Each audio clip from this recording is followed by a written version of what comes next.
James Bay, welcome to Q. Thank you for having me. How are you? I'm very good, and I come here as a fan. Is that so? I have to say, I've looked at and listened to a few Q things in the past, interviews and stuff, and pieces, and it's like very cool to be here. I'm glad you're here. You know, I think one of the questions that comes up when you release a second record, or what they call a sophomore record, is the that typical, like, are you feeling the pressure of making another record? What I'm interested in is, what did you think about making a second album before you made one? What did I think? Yeah, about like it? what were your perceptions of a second album? Did you have the same one we did, perhaps? That it is this kind of... I was fully aware of that, Yeah. and I can talk sort of separately all about that. But what did I think of making a second record? I was just excited. Yeah. I toured my first record for a long time. I was touring those songs before I put the record out. I was touring those songs in 2013, 2014, 2015 it came out, and 2016 I was touring those songs as well. So there's 3.5, 4 years Mhm.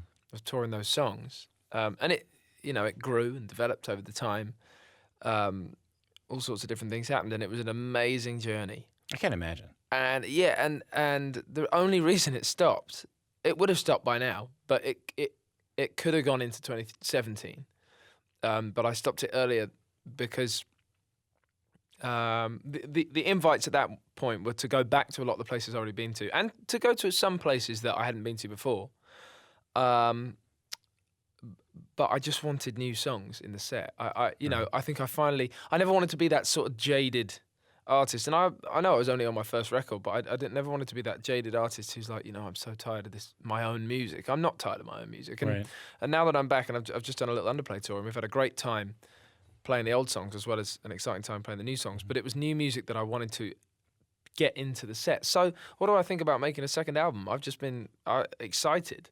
So many of my favorite artists are long career artists, and it's about different eras. So. But I think what I'm interested in is like the actual, when you're actually in the studio, Right. because Right. there is a hunger when you Yeah. make your first album. Like, no one really knows anything about you. No one really knows who you are. You're going to prove yourself a little bit, and then when you go in, it has to feel a little bit different. Making your first album, I think there's more fear. There's more like, what am I doing? Like, what am I actually? In making my first record, I'd never spent much time in a big pro studio. I didn't know the sort of right manner and etiquette, the way to like be in a studio. Yeah. I was totally guessing and following everybody. And I'd never made more than acoustic guitar music. And all I've ever wanted to do is make more than acoustic guitar music. And I know that's a big part of sort of who I am to a lot of people as an artist. And I'm absolutely okay with that. Yeah. There'll always be much, much more to me. Yeah. And that's what I did going into the studio for the first record. But I didn't know what I was doing. So the second time round, I don't know, you've learned to drive. Mm-hmm. And so you get in the car and you're like, I know how to go fast now. Okay. But you know what I mean? Yeah. So it wasn't this like, oh God, this has to be great. It's like now I know the tools. Now I know what has to happen here. Me talking to me. Yeah. All I'm saying is this has to be better than anything you've ever done before. Right. But why would you make something that isn't? You know what exactly, I mean? Yeah. exactly. That's a great point. Who goes into a record and says, Yeah. we'll see.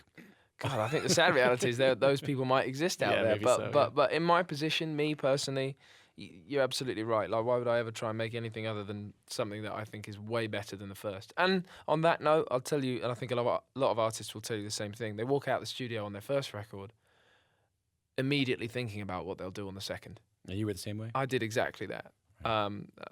So I had an amazing time making this second record. I changed the backdrop, I changed the vibe, I changed the atmosphere. My first record I made in a big fancy studio. So my second record, I knew I couldn't do that. I knew it needed to be a lot more kind of thrown together and a lot more sort of downplayed in terms of like the environment initially. So there was a studio around the corner from my house in London. I wanted to be near home as well. First record was in Nashville. Mm-hmm. This time I wanted to be in the UK, and I went to a basement studio. Very small, very dark, not fancy in any respect, and That was intentional. that was intentional. And I think that's one of the only parts of making this second record that reveals that my acknowledgement of pressure. I also acknowledge that there's pressure making a second record because I quite enjoy that sensation. If there wasn't pressure, it wouldn't be important. It wouldn't matter. Yeah. Do you know what I mean? Yeah. So I'm kind of glad there's pressure. But if I was sat in a big fancy studio making my second record, I'd be able to see you know, kind of the importance of it all. Yeah. You know what I mean? That's interesting. So you'd be able to feel. Yeah. And perhaps going to the basement was a way to kind of get back to some kind of like more roots-based music making. And I don't mean the genre, But music making, the, yes. The idea that like I'm gonna make this, Absolutely. and I'm not gonna be James Bay who sells out these rooms. Absolutely. I'm not gonna be James Bay who's on the cover of these magazines. I'm just gonna try and make records. That's exactly right. That's exactly right. I went into a place like that. I went into that place and I put music on and listened to all this music all these new influences I'd accumulated over the years of touring. Because while I was touring Chaos and the Calm, I listened less and less and less to the music that inspired that record. And more and more and more, I ventured out into new sort of uncharted water. I want to talk about some of that. So take a listen to this. This is James Bay and Wild Love.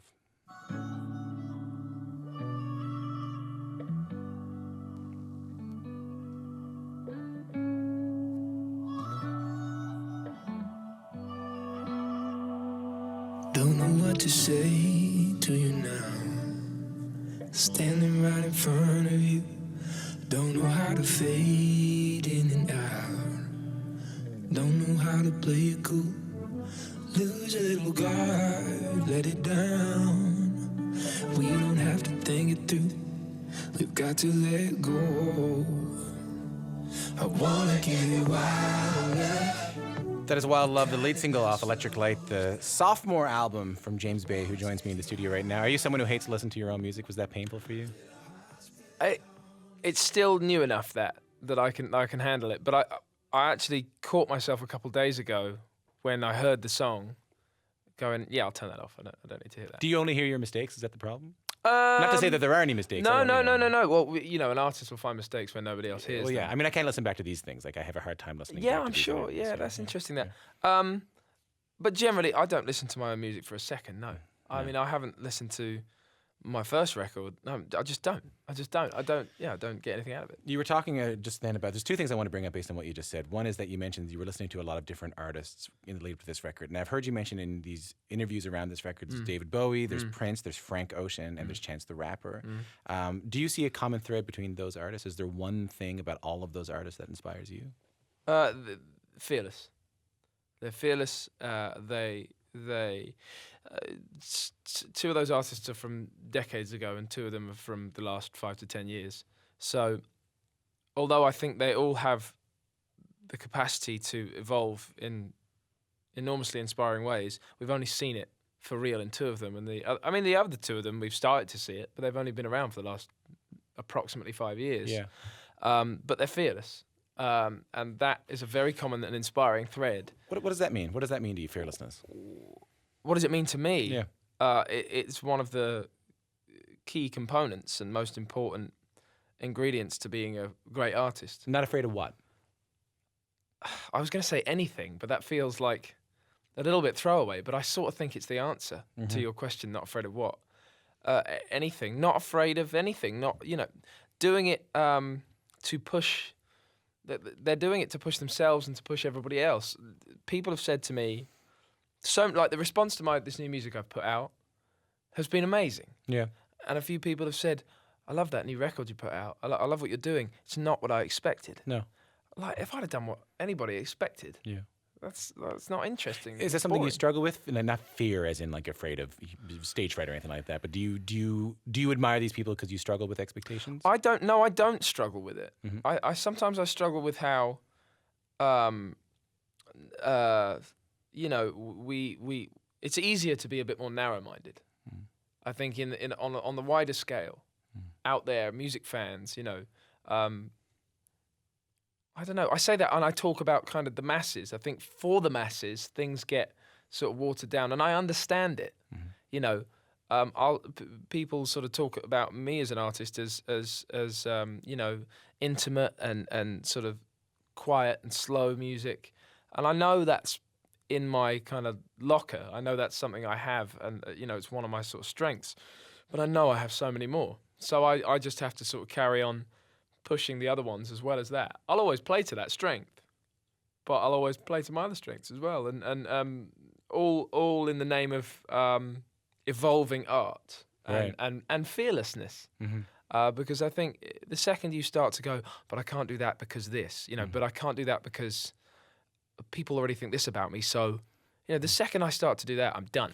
I saw a record label memo the other day that Right. was like one of those old ones from the '70s, and it was from Miles Davis. I think it must have been CBS, like maybe Columbia Records, right? Right. And it said, "Dear so and so, like the head of Columbia, Miles wants to name his album Bitches Brew. Please advise." And I just thought, like, how cool is that? I mean, it's fantastic. But I think that still happens. Yeah, I think that's still the kind of dialogue that goes on between those type of people. right. And I understand it.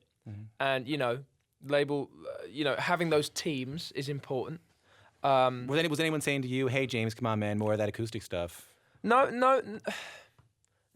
they weren't actually, which is a real blessing and a great position to be in from my perspective. But it's not like people didn't. Here's what happened. I started making new music, and in the moment that I sat back and listened to Wild Love, one of the first tracks that I wrote and recorded for this new album, I knew in that moment that it wasn't music for the guy in the hat with the long hair and the acoustic guitars all the time. I knew it was time to start a new chapter and change it up. And in that moment, when I told people that, the team, the core team, I do appreciate their kind of fearlessness, because what I did first time round worked. And it culminated in really successful music and actually a signature look, which for an artist on their first record isn't an easy thing to achieve. One of the last interviews I ever did, printed interviews, the opening paragraph, it said, there's a lot of artists that have been around for 40, 50 years longer than James, and not a lot of them are recognisable by their silhouette as well as their sound. And I stare that reality in the face and I say, but if I stay the same, having only put out one album at this point, I kind of am being afraid. Yeah. Good things don't last forever. You have to push and sort of change. And I think I really appreciate my team, label management and everybody involved, fully embracing that with me because they believed in the music as soon as I started making this second record. An artist can't hope for a better thing from their team because I need their support. But what about your audience? What about like? I don't want to. Far be it from me to ever criticize anyone for making anything, but I just remember when there's the only main British acoustic band that went electric was Mumford & Sons on their last record, right? And like I said, in no way they're lovely guys, and I've met them and they're sweet, and I don't want to disparage them, but I had a couple of their fans say to me, "Don't they know that we loved that stuff? Don't they know that we loved this acoustic music?" They know that more than anything. Yeah. They're the only people who know that as much as the fans. Mumford & Sons are the only entity other than the fans of theirs that know that Yeah. as much. So is that so when you changed, because I was reading an article, and I'm sure this has been haunting you, or people bring this up to you all the time, but there was a time where you were like, I want to stay away from EDM. There's too much EDM music. There's too much dance music. I want to start, I think it was an acoustic revolution. I want to go back to something I'll be completely honest with you. I'd never have said I wanted to start an acoustic revolution, but someone spun something fantastically there. Is that right? Oh, absolutely. And you have to take that into account. Like, people will... Because I saw the article, so that was a little bit of a... You'll say a couple things, and it won't necessarily suit how they want to paint you. Yeah, I'm going to edit this so you sound I'm crazy. sure. Yeah. That's fine. But like... Oh, God, I don't know about acoustic revolution. But all of that said... Has that been haunting you? Is that like... Not at all. Nothing in that respect has haunted me. But all of that said, I have definitely, sort of seen a new light. I've experienced, and I think everyone's starting to agree, that music is less tribal than ever before. Yeah. That has moved along so fast that even sort of 3 to 5 years ago, when I started to sort of turn up in people's kind of, I want to say like vision, but the listening version. Mm-hmm. Yeah, in their I don't know, musical lexicon. Like Right. somewhere in their presence. In their atmosphere, yeah. It was so much more tribal than it is now. Mm-hmm. I have become this artist who is excited to say that, David Bowie or Prince are inspiring me as much as, and has inspired my new music as much as Drake, Frank Ocean, Chance the Rapper. I think I was trying to solidify myself as something back then, and I had to be very particular. It was my first time round. You have to say I'm this thing so that people can have anything to kind of latch onto about you. Right. As well as so your it was music. conscious. You were like, I'm going to say this thing. I'm going to be this thing. Yeah, but it was true as well. It was also Yeah. stating exactly what I was. Right. And I think I've afforded myself the opportunity to walk out into these sort of dark corners of the sonic room and see what's there and shed some light on it and bring that into my arsenal in a way. So it was back to my Mumford & Sons point. Do you think about the fans Absolutely. who loved the acoustic stuff and Yeah. wonder if they'll come with you? Or And when you say the acoustic stuff as well, my first EP was acoustic, yeah, and then I basically put out Let It Go, yeah. which is no acoustic guitars on. I guess this record this record does sound a little more. And you're right. The dichotomy of electric versus acoustic is so like Newport, like it's so Bob Dylan. Like Right, what I right. mean is there's different textures on this record that, Yeah, that are less yeah. grassroots, than Less perhaps in the organic. last- Yeah, less organic. Yeah, absolutely. Are you worried about the fans? And who- that was entirely intentional. And am I worried about the fans? I just feel like I have this great relationship with them. Yeah. They've given me so much love, and I've done my thing. Yeah, they didn't love you because you looked like you were wearing overalls. They loved you because of your music. Right, Yeah. right. And I only hope the same thing for Mumford & Sons. I think it shows that people love them for their music as much as however they sort of put themselves together aesthetically. But any great relationship, you got to test it, you got to push the boundaries, or else it will go stale quicker and quicker. Mm-hmm. I think that's really what all of this is sort of done in the name of.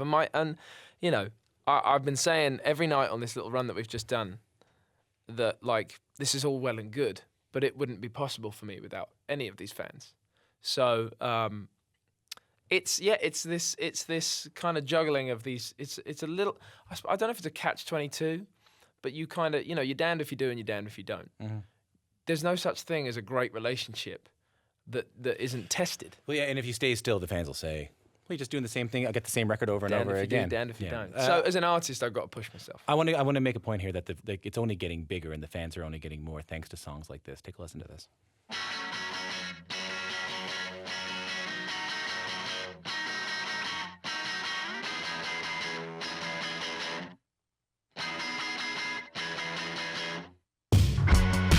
Don't fall into my arms. Don't ask me to repeat it. Don't suffocate my heart. I don't know what I'm feeling. Do you wanna talk? Do you wanna talk it through? Swear I ain't got anything on my mind.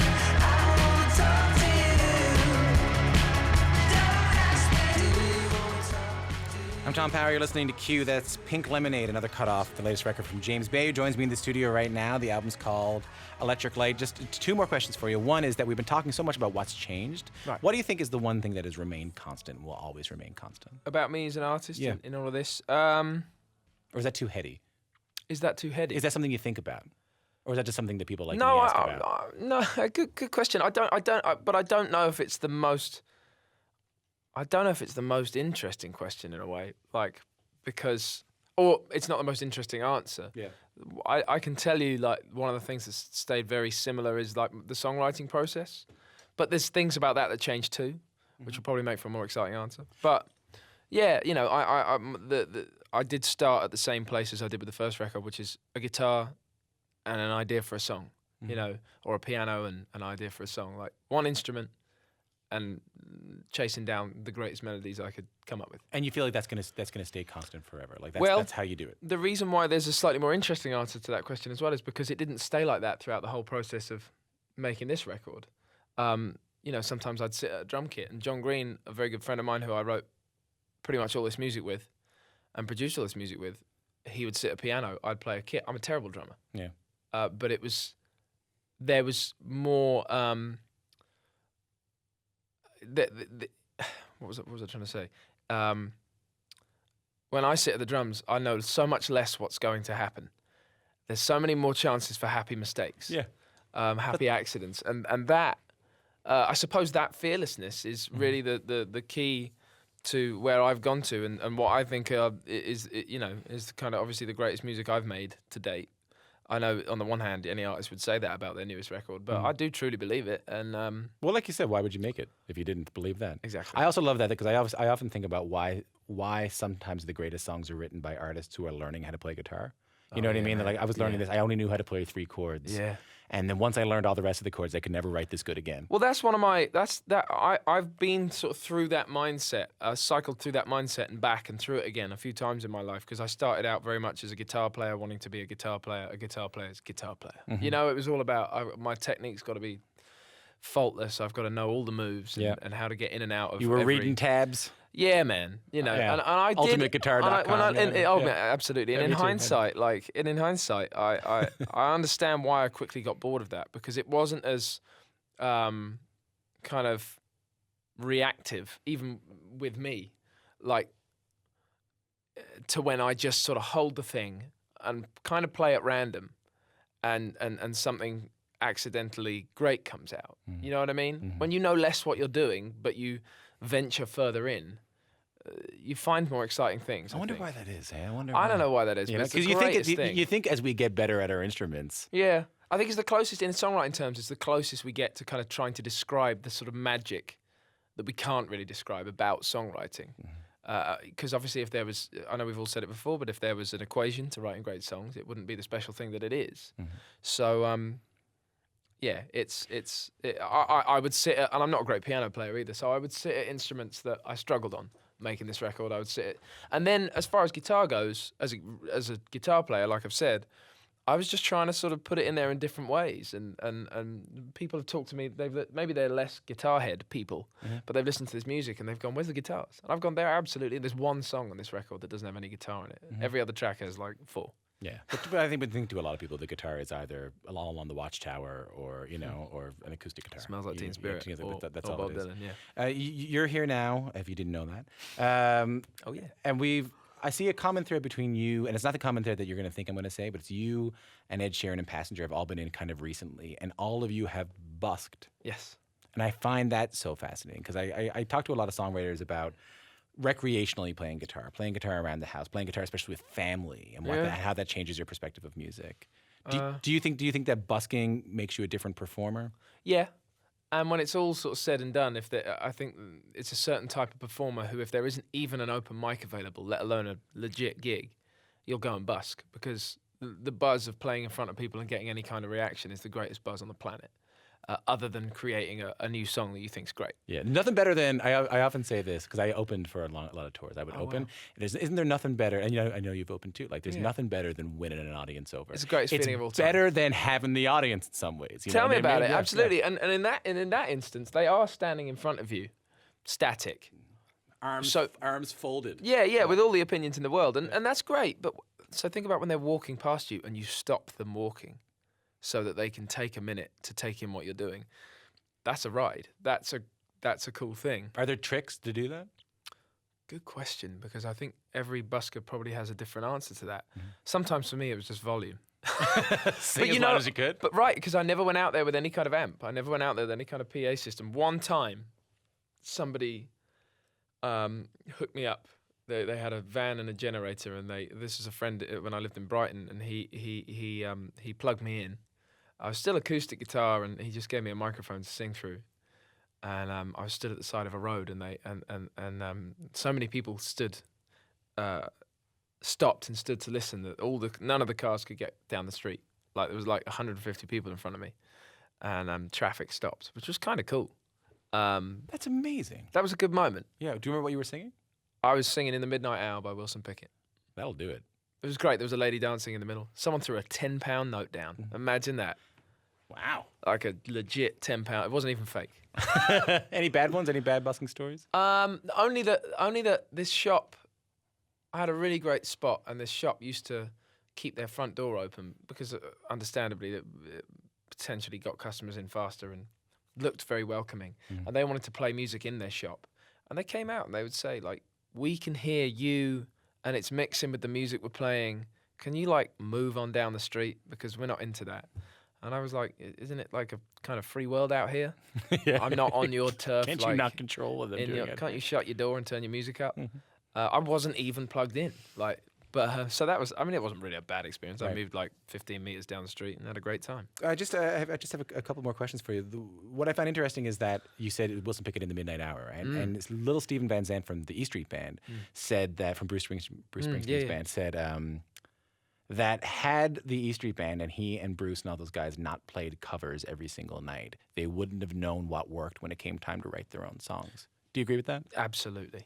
Absolutely. The one of the great studies for any songwriter is listening to and working out what works about a great song. Like what? A popular song. Like in the Midnight Hour. Like in the Midnight Hour. I mean, yeah. Like what's a song for you that you kind of went through and went, holy God, this is something There's else? many Beatles songs. Yeah.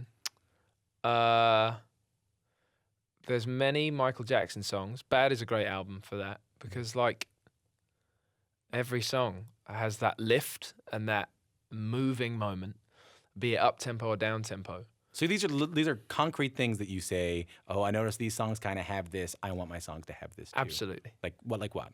I mean, what do you want me to do? Make a comparison between someone else's song and like one of my own? Definitely not. No, I think I'm just wondering, like, did you notice that a middle 8, like a bridge, should have 8 bars? Did you notice that the good songs start slow and get fast? I noticed that. I do notice that the greatest songs have a great middle 8.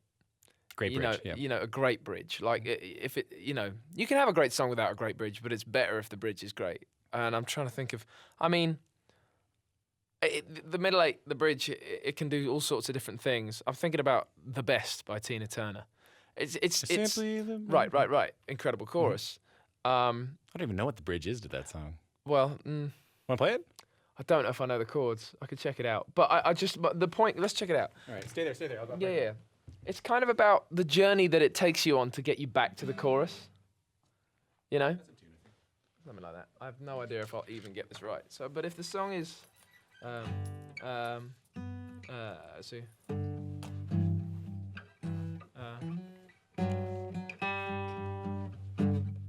So that's the verse. Yeah. So, simply the best. Yeah.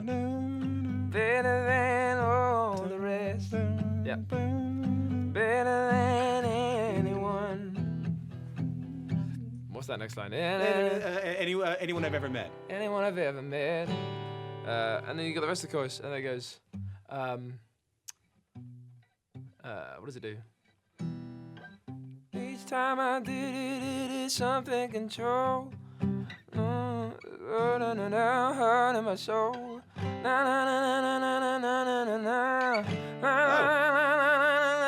know what I mean? Yeah. It riles That you big up. 5. There you go, the big Yeah. 5 chord. It Yeah. riles you up. I think it changes key. I can't really work out how to do that. Whatever it does. But at the very least, you got to do that with a great bridge. Will do that at the very least. Some songs are so great they don't really have one. I think "Man in the Mirror" just changes key, Yeah. and we all lose our minds. Yeah. Blitzkrieg Bop, the Ramones. There you go. Just one thing over and over again. Yes. Yeah. What a great. Yeah, I that's know, very yeah. true. Yeah. But no, I think I remember hearing Steve Winwood talk about how him and a lot of his musician friends, so everybody in the world, 99.9% of people in the world listen to music for pleasure because that's what music does for us. It gives us pleasure. Yep. Musicians, you and me, we study it. Yeah. We put it on all the time, like everybody else, but we don't just put it on to enjoy it. I put on music more often nowadays to study and research than I do to just enjoy. And even when I put it on to just enjoy, I fall into studying it because it's always in my interest to sort of think about what they're doing and why what is doing what. You know what I mean? Yeah, like I can't. I often try to imagine that I could read or do some paperwork or something like that with music in the background. I just find myself going like You just not dig doing it You and dig listening into to it. it. Yeah, absolutely that. Yeah. It's really interesting that. It's been so great having you in. Oh, thanks for having me, man. I really enjoyed this. I'm like a genuine. This is kind of cool. I'm a real fan. Oh God love you. You're the one.